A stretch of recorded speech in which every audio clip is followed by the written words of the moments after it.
그러나 그날과 그 시각은 아무도 모른다. 하늘의 천사들도 모르고 아들도 모르고 오직 아버지만이 아신다. 노아의 때와 같이 이 인자가 올 때에도 그러할 것이다. 홍수 이전 시대에 노아가 방주에 들어가는 날까지 사람들은 먹고 마시고 장가가고 시집가며 지냈다. 홍수가 나서 그들을 모두 휩쓸어 가기까지 그들은 아무것도 알지 못하였다. 인자가 올 때에도 그러할 것이다. 그때 두 사람이 밭에 있을 터이나 하나는 데려가고 하나는 버려둘 것이다.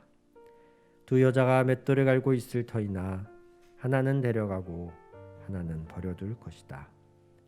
그러므로 깨어 있어라. 너희는 너희 주님께서 어느 날에 오실지를 알지 못하기 때문이다. 이것을 명심하여라. 집주인이 도둑이 밤 몇 시에 올지 알고 있으면 그는 깨어 있어서 도둑이 집을 뚫고 들어오도록 내버려 두지 않았을 것이다. 그러므로 너희도 준비하고 있어라. 너희가 생각하지도 않는 시각에 인자가 올 것이기 때문이다. 아멘. 강림절 첫째 주일입니다. 말씀드렸듯이 강림절은 교회력에서 한 해의 시작입니다. 교회력은 한 살 더 드셨습니다, 여러분.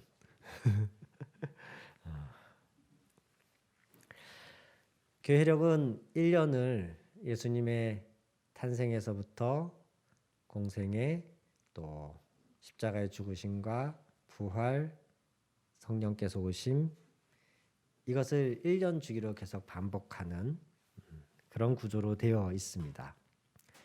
그리고 그 시작은 강림절이고, 강림절은 예수님의 오심을 기다리는, 그래서 대강절이라고도 해요. 그런 의미를 담고 있는데, 이것을 1년마다 반복할 때에 예수님의 첫 번째 오심, 즉 성탄을 기리는 그런 절기로서도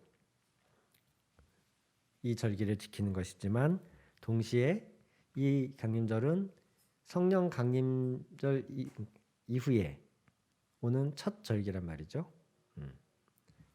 성령 강림 이후에 성도들이 성령과 함께 지금 우리처럼 함께 생을 살다가 주님이 다시 올 그 재림 때에, 마지막 때에 이제 모든 것이 끝나는데, 그 성령 강림 절기의 끝임과 동시에 예수님의 탄생을 기다리는 강림절이 시작이 되는 거예요. 즉, 이 강림절에서 그래서 예수님의 오심을 기다린다라는 의미는 과거 성탄을 기념하는, 그것을 기억하는 절기임과 동시에 다시 오실 예수님을, 즉 재림을 기다리는 절기, 그 의미를 묵상케 하는 절기이기도 한 겁니다. 재림 없는 심판은 없고, 즉 예수님이 다시 오심으로써, 예수님이 왕노릇하심으로써, 그분이 심판을 가지고 오심으로써 마지막 때 종말은 오게 되어 있습니다. 이것들은 서로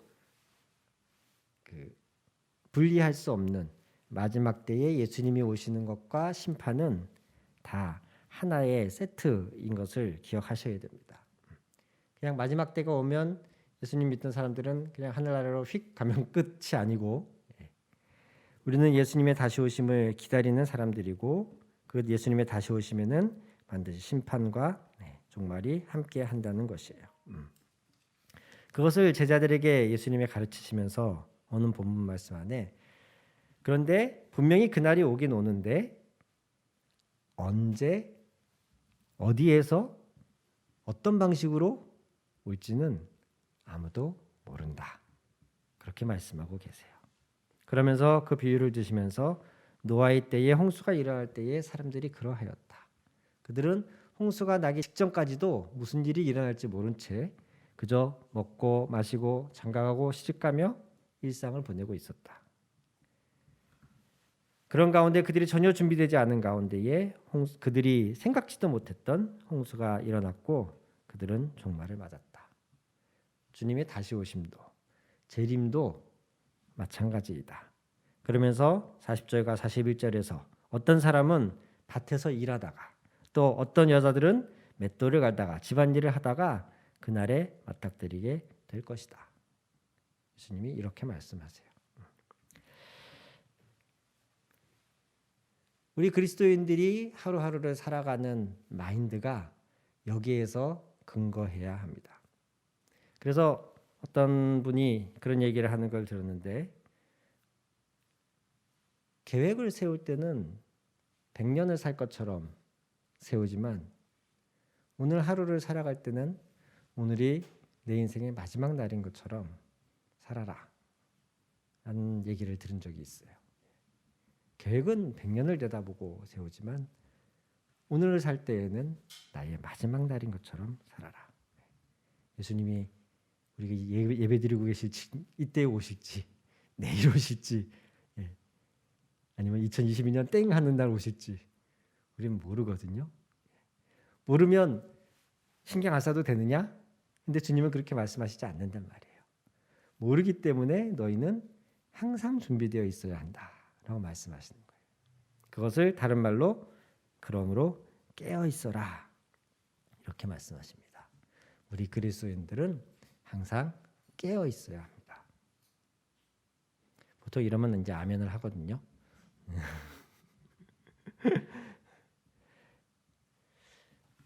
깨어 있어야 합니다. 누구보다도 우리 그리스도인들은 깨어 있어야 합니다. 근데 이 말은 너무 좋은 말이고 이렇게 말씀은 그러므로 깨어 있으십시오라고 하면 아멘은 하는데 좀 정작 구체적으로 들어가서 그럼 어떻게 사는 것이 깨어 있는 삶인가? 사실은 여기까지 우리가 좀 생각을 해봐야 됩니다. 깨어 있으라는 이 말씀을 오용 또는 왜곡하는 사람들은 그렇기 때문에 그리스도가 다시 오실 그때를 이제 계산하려고 하고 그때가 이때이다라고 말하면서 사람들을 자꾸 불러 모아요. 대표적인 과거 우리나라 그 종말론 문제를 일으켰던 다미성교회 같은 경우도 그때를 딱 지정해 놓고 그때가 다가오니까 어떻게 했습니까? 사람들을 다 자기들 모임 장소로 불러 모으죠. 내일 모레가 종말인데 주님이 다시 오실 날인데 뭐 회사야 출근하는 게 무슨 의미가 있고 집에서 가족들하고 시간을 보내는 게 무슨 의미가 있냐, 휴가 가는 게 무슨 의미가 있냐, 내일 모레가 종말인데, 그러면서 사람들을 다 불러 모으죠. 그러면서 막 찬송을 하고 예배를 하는 중에, 기도하는 중에 주님이 짠 하고 나타나세요. 그게 깨어 있는 거다.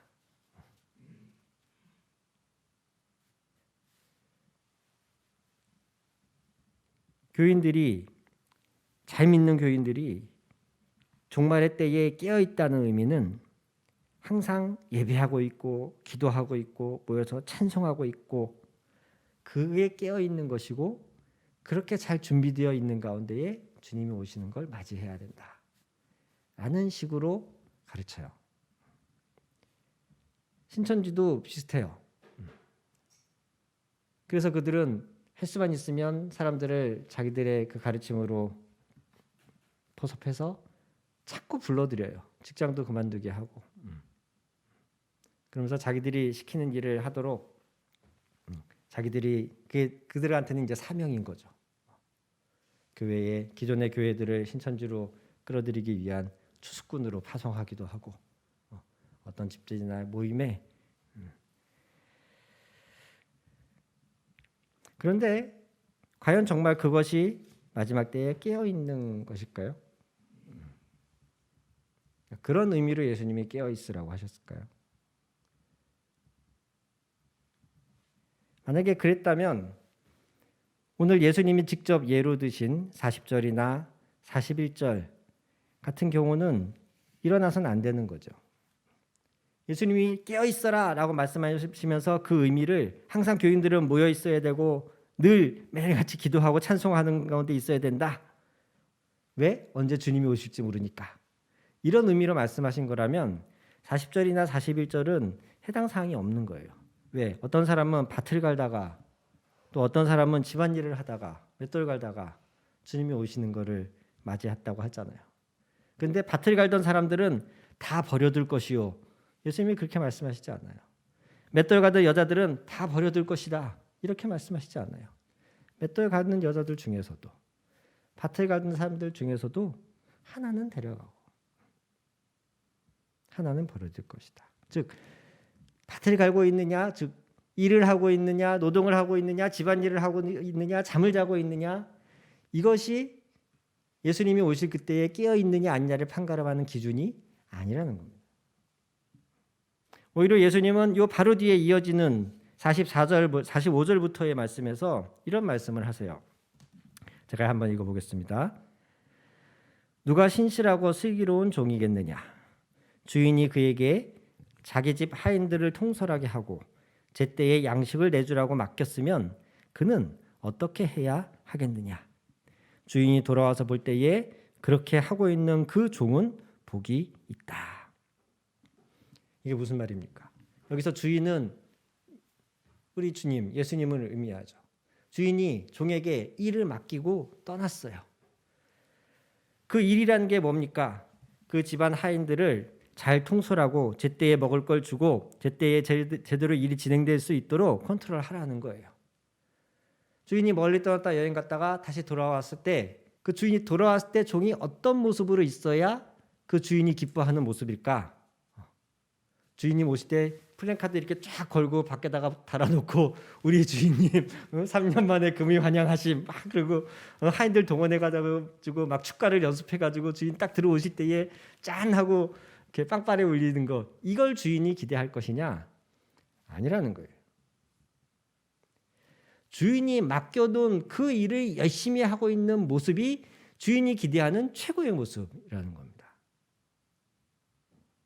이것은 오늘날 우리에게도 해당합니다. 꼭 성직이나 교회 봉사를 하고 있는 것만이 하나님의 일을 하는 것이 아니고 우리는 각자의 자리에서 여러 사회의 다양한 모습을 통해서 하나님의 일을 감당하는 사람들입니다. 그것을 우리 프로테스탄트 전통에서는 소명이라고 불러요. 각자의 직업이 하나님이 주시는 소명이다. 단순히 밥벌이 도구가 아니고 이 세상에 기여하기 위한, 이 세상에 하나님의 뜻이 이루어지도록 하기 위한 나의 부르심의 자리다. 오늘 본문에서 예를 든 밭을 가는 현장도 맷돌질하는 현장도 그러한 삶의 소명의 자리이다라는 것이에요.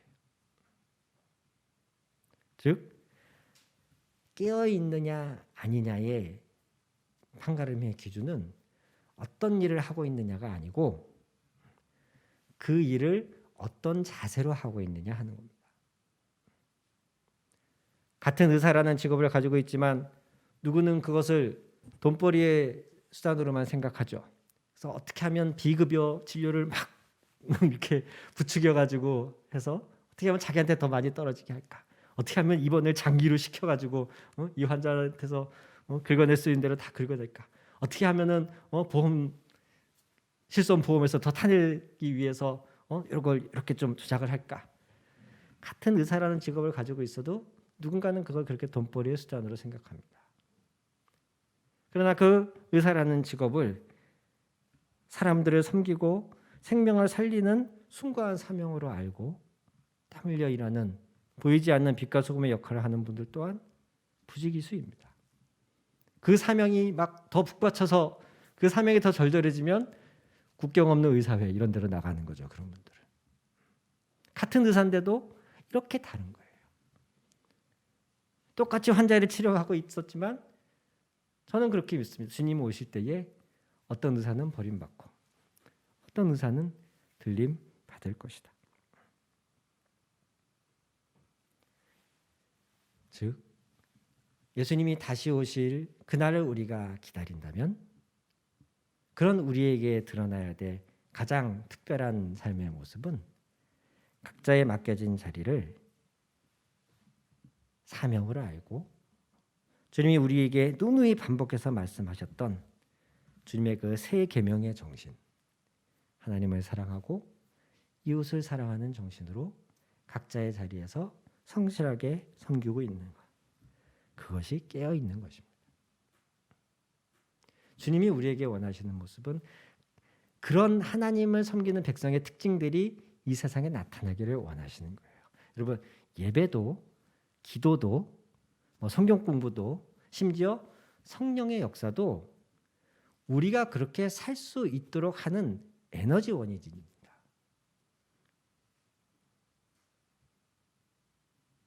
아무리 예배가 중요하고 또 예배 가운데 예배를 하나님의 특별히 제사라고 하는 이런 제사법을 과거에는 율법으로 만들어서 주시면서 그것을 강조하고 반드시 지켜라. 내가 정한 이 법대로 제사하지 않고 내 제사를 우롱하는 것들은 죽음으로 목숨으로 그 값을 갚을 것이다. 이렇게 엄히 경고하시지만 하나님이 1년 365일 그 백성들이 맨날 짐승 잡아서 맨날 제사만 하라고 말씀하지 않으세요. 하나님이 그것보다 더 근본적으로 원하시는 건 태초에 세상을 창조하시면서 사람을 지으시고 그 사람을 하나님의 대리인으로 세우시면서 너희가 이 세상에 충만하고 다스려라 하셨던 거거든요. 하나님은 지금도 하나님의 백성들이 하나님의 마음으로 하나님의 손과 발이 되어 하나님의 뜻을 이루는 방식으로 땅을 정복하고 다스리기를 원하세요.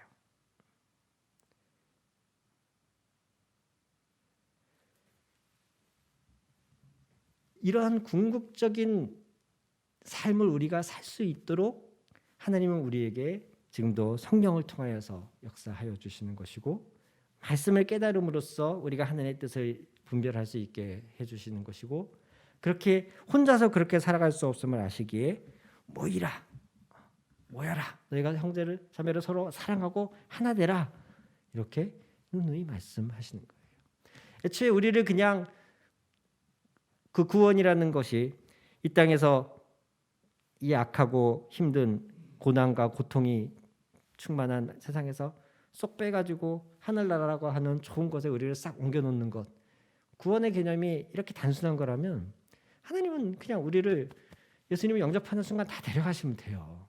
우리도 그거 그러면 좋잖아요.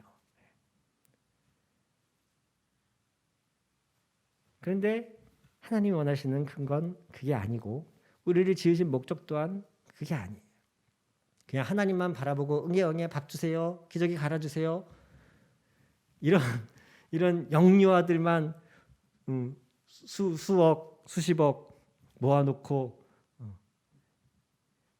둥지에 있는 그 새끼 새들 마냥 하나님 보면서 입만 맨날 빡빡빡 짝짝짝 벌리고 있는 이런 대상을 하나님이 원하시는 게 아니고 하나님의 마음을 알고 공감하고 이해하고 하나님을 사랑하며 하나님과의 그런 친밀한 교제 가운데에 하나님의 뜻을 이루어가는 성숙한 인격.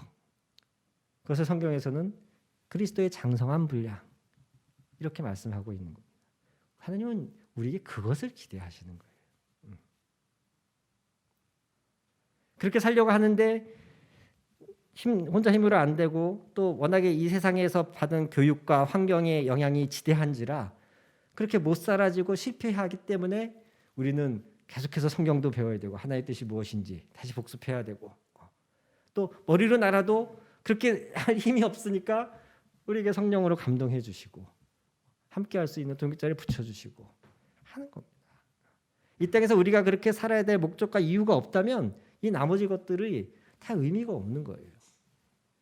그냥 예배라는 것은 하나님께 올려주는 뭐랄까 의식, 의전인 거죠. 제가 주민자치회를 하다 보니까 이 의전이 아주 제가 본래도 그런 걸 안 좋아하는데 더 안 좋아하게 됐어요. 근데 그 커뮤니티에서는 또 그게 굉장히 중요해요.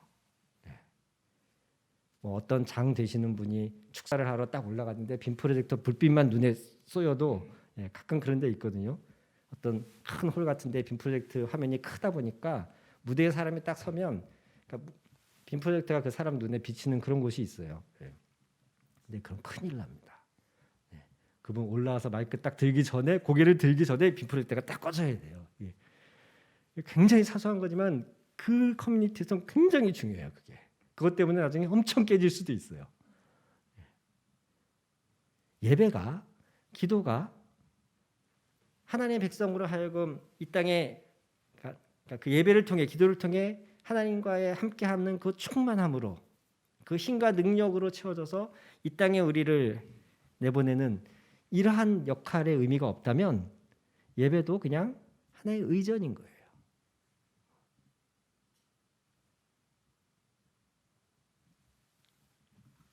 성령 충만도 마찬가지입니다. 우리가 성령 충만을 통하여 감동받고 힘을 얻고 지혜를 얻고 말씀을 깨달아서 이 땅에 하나님의 뜻을 실천해 가는 그러한 목적과 의미가 없는 성령 충만은 그냥 자기 만족이죠. 좋은 영화 뮤지컬 보고 나면은 감동받아 가지고 너무 좋아 막 이런 것처럼